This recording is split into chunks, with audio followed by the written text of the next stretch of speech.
Hello, I am Brett Smith. I work at SAS Institute in Cary, North Carolina. I am a distinguished software developer, and today we're going to talk about agents and MCP servers and your electric sheep. The concern here is mostly going to be MCP servers, but agents are what do the talking to that MCP servers. So let's move on. All right. So the agentic AI represents a fundamental shift from simple code completion to autonomous systems that can manage entire workflows. Unlike traditional automation that follows fixed scripts, these systems can take high-level goals like implement user authentication and autonomously handle the requirement gathering, code generation, test, and deployment. They adapt to changing contexts, handle unexpected situations, and make decisions without constant human oversight. And this is happening across planning, development, testing, and deployment phases of the SDLC.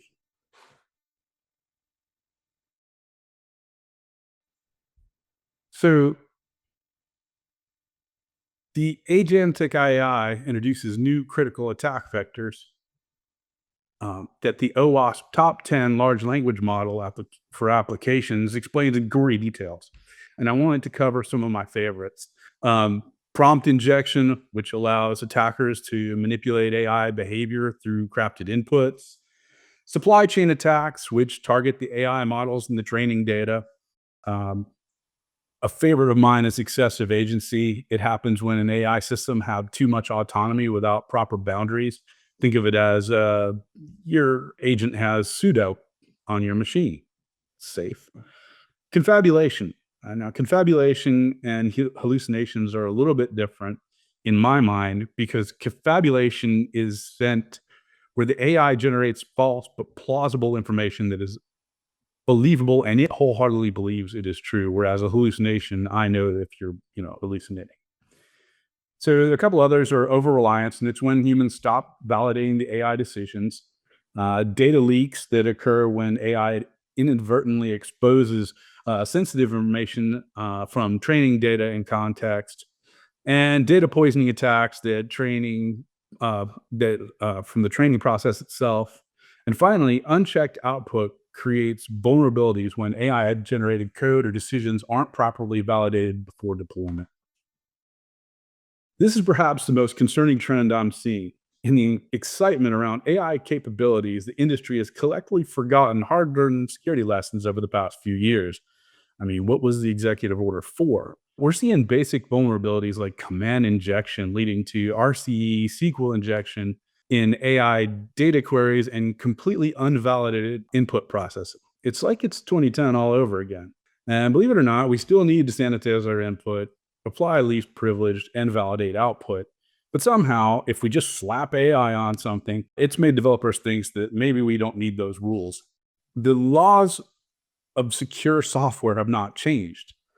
We know them, at least we should know them. Now, still, eventually, we all build something that runs arbitrary commands in our pipelines, like passwordless SSH. Anyone? I'm looking at you, Ansible. Now add in AI and imagine some non-deterministic gremlins with unfettered access to your infrastructure. Sounds fun, right? Robots running amok. And I asked you, are your electric sheep safe? So let's talk about security 101 real quick. These principles should be tattooed on every developer's forehead. Maybe that's a little excessive. Maybe we should just write them down on a piece of paper, but still, you need to sanitize your input, validate what's coming in.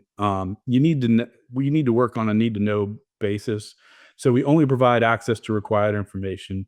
Least privileged, we grant the minimal necessary permissions. Protect the data, you encrypt secure and sensitive information. And then we separate the concerns by isolating different system components. Lastly, we check the results and validate options before use. And these aren't new concepts. You've heard them a million times before. I might have said them last year when I was talking in this the last time. But quick thing is that AI systems increase the size of the attack surface that we have. All right. So let's enter in with Model Context Protocol, or MCP for short. MCP is a standardized protocol that allows AI agents to discover and interact with external tools in a consistent way. Think of it as a universal adapter for AI systems. Instead of building custom plugins for each AI platform, the developer creates one MCP server or many MCP servers that any compatible AI can use. And this protocol uses JSON RPC over HTTP or standard IO, and it makes it language agnostic and easy to implement. And I point out that it's easy to implement. However, this standardization and ease of use comes with significant security implications that many developers have not considered. So MCP was designed for functionality first, and security was a second thought. The protocol specification actually mandates putting session IDs in the URLs, which violates basic security practices. And these IDs end up in logs and can be leaked through referrals or enable session hijacking. There's minimum guidance on authentication, leading to weak implementations. The protocol lacks message signing or verification, which allows for tampering. And most critically, the trust model assumes that all actors are benevolent. This goes directly against assumed misuse. Um, there's no real protection against malicious servers or compromised clients. And these aren't implementation bugs that we can just patch out. These are fundamental design decisions that are baked into the protocol. And so I ask you, are your electric cheat sheet safe? So let's talk about the lethal trifecta. This is known as the lethal trifecta for AI agents, but I think it applies to all our tools, MCP servers included. Each capability alone is manageable, and together, though, they're enabled a straightforward exfiltration. An example of such an attack was recently demonstrated by the GitHub MCP exploit, or the WhatsApp exploit, I believe was the same thing, where a malicious actor is able to exfiltrate sensitive data from a GitHub repository by injecting a prompt into the AI agent that was able to access the repository. So I'm going to get into mitigations later, but like real quick, we'll if we wanted to end this here, it would be it's best to implement a preventative design. So we want isolation, and then we want policy, and then we want to require a runtime detection. So we want alerts and rate limits as part of the controls. Again, we're going to go with the things that we know, right? We're going to enforce least privilege. We're going to separate the tools that read private data from the tools that can publish externally. We're going to treat untrusted inputs as hostile, and we're just going to validate, sanitize, and isolate before exposing the agents. We're going to block and tightly control outbound channels from the tools that access sensitive data, and we're going to monitor for suspicious patterns, unexpected reads, and outbound actions that trigger alerts. Let's just cover again the recurring problems we have with MCP servers. Is in like what we're seeing is the same security issues repeated across MCP implementations.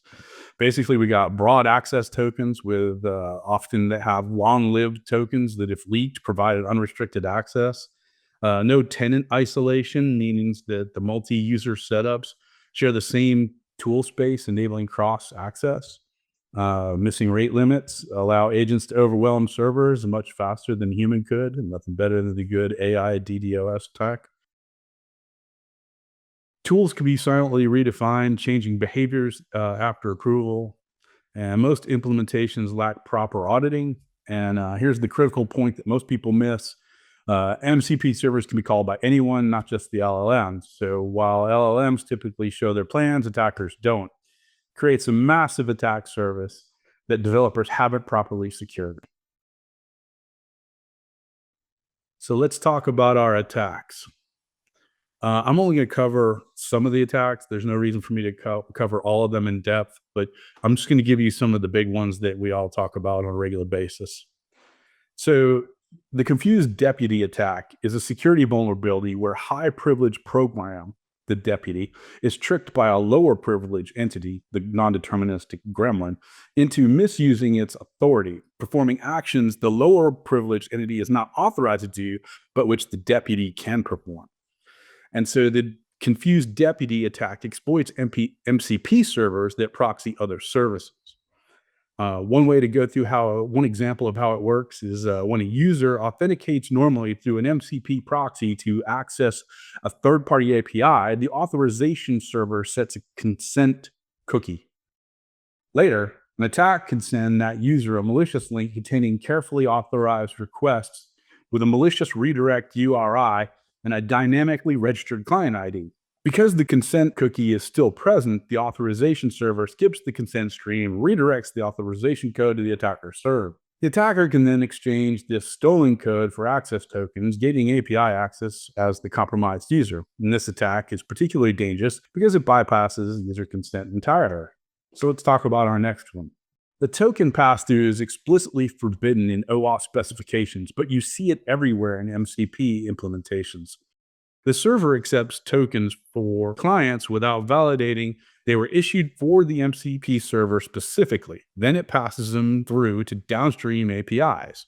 This creates multiple security risks. It circumvents important controls like rate limiting and request validation that depend on proper token validation.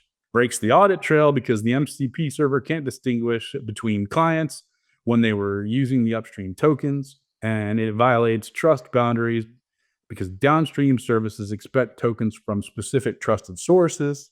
Most dangerously, if a token is compromised, it can be used across multiple services instead of being limited to its intended audience.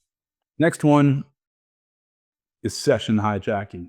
Now, session hijacking attacks come in two main forms: the prompt injection and the impersonation. Now, the prompt injection variant exploits servers with shared queues, and an attacker obtains a session ID and sends malicious events to a different server instance with that ID. And the malicious payload gets queued and eventually delivered to the legitimate client, potentially causing them to execute unauthorized actions. The impersonation variant is more straightforward. The attacker simply uses a stolen session ID to make direct calls to the MCP server, which treats them as legitimate users. Both attacks are enabled by weak session management practices, particularly the protocol's requirement to put session IDs in the URLs where they can be easily logged and leaked. Tool poisoning. This one's scary. Tool poisoning is a particular insidious act where malicious instructions are embedded in the tool's descriptions. The AI reads these descriptions to understand how to use the tools, but the attackers can hide the malicious commands within seemingly legitimate descriptions. In this example, a file reading tool appears normal but contains a hidden instruction to always read sensitive files like the password file and the SSH private keys before reading the request file. And the user might approve reading a simple config file, but the AI will also exfiltrate their credentials. And this works because most clients don't clearly distinguish between user visible and AI visible parts in the tool descriptions. And users often don't review tool descriptions carefully during rapid development workflows. All right, so I covered the big ones. Let's go to a couple more that are pretty interesting that we run into quite frequently. One would be the rug pulls, which involve tools that work correctly initially and then silently change their behavior after gaining user trust. For example, starting to route API keys to attacker control services.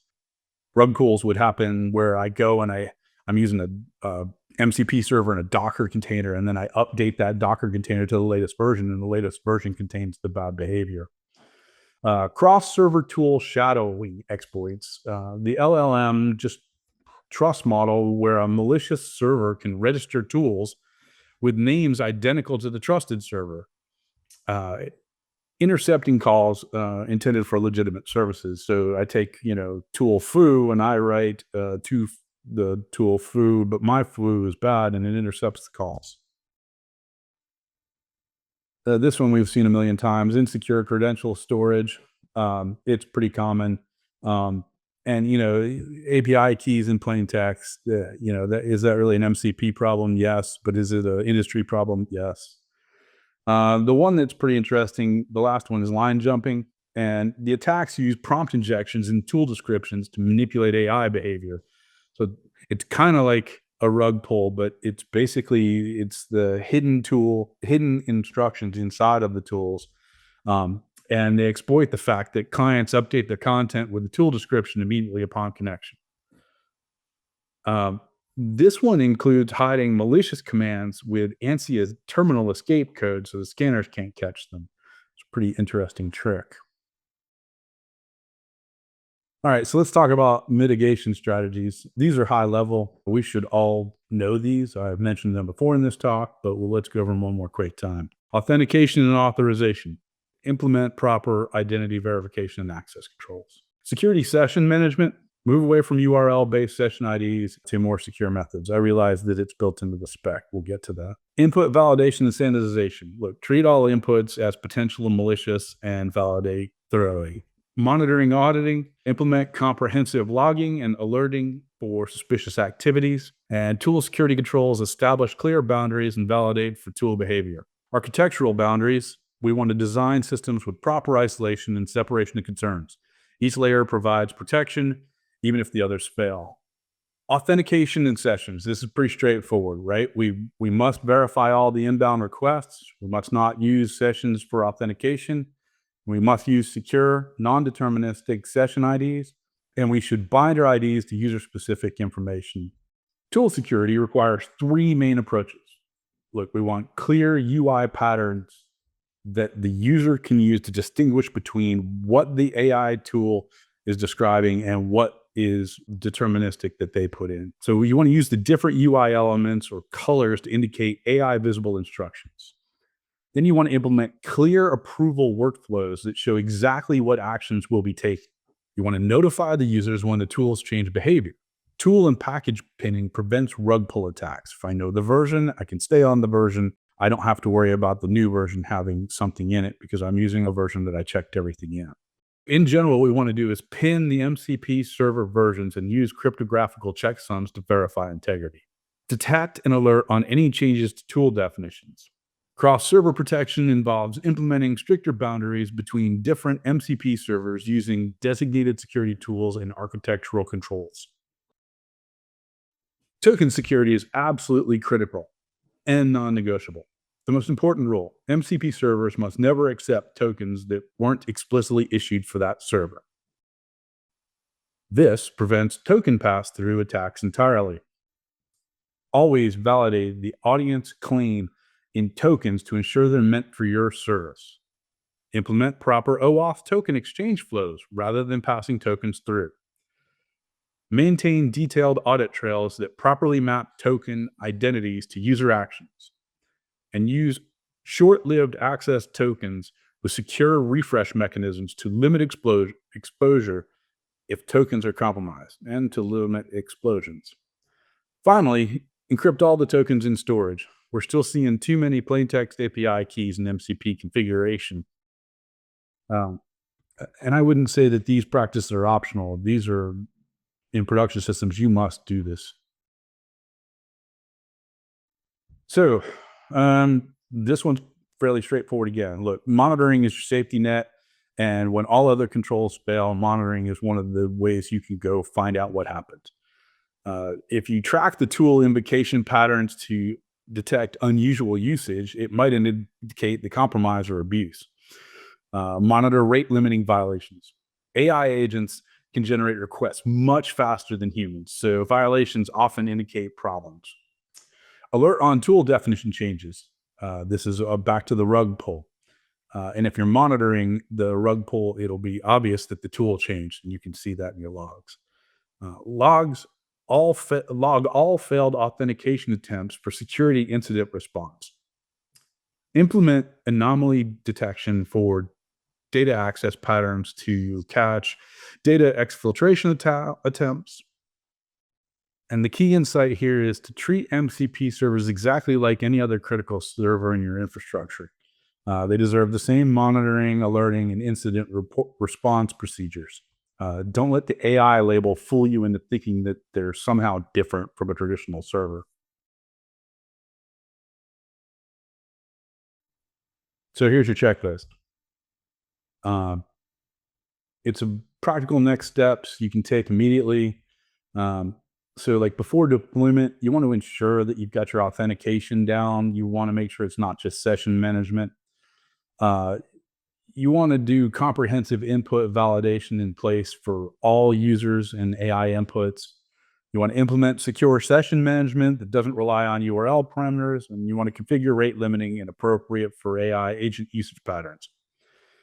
Enable detail audit logging for all security relevant events. And for ongoing operations, actively monitor for tool definition changes. Review access patterns, regulate for anomalies, keep security policies updated as your MCP usage evolves. Ensure your incident response team knows how to handle MCP specific attacks, and conduct regular security assessments that specifically include MCP servers in scope. Remember, security is not a one-time implementation, but an ongoing operational requirement. So I'm going to leave you with these takeaways. First, MCP servers represent a significant new attack surface that many organizations haven't properly assessed. Second, despite the hype, fundamental security principles haven't changed. Input validation, authentication, authorization, they're still critical. Third, the MCP protocol itself has design flaws that require careful mitigation implementation level. Fourth, no single security control is sufficient. You need defense in depth with multiple layers of protection.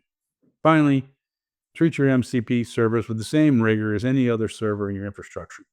The title reference becomes clear. Our AI systems, our electric sheep, need proper security sheep herding, not just autonomous agents. So in general, the MCP technology is powerful, but it requires human oversight, robust security practices to be truly safe.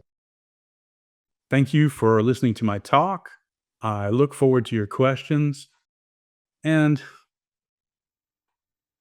I'm Smitty, and I'm afraid of robots.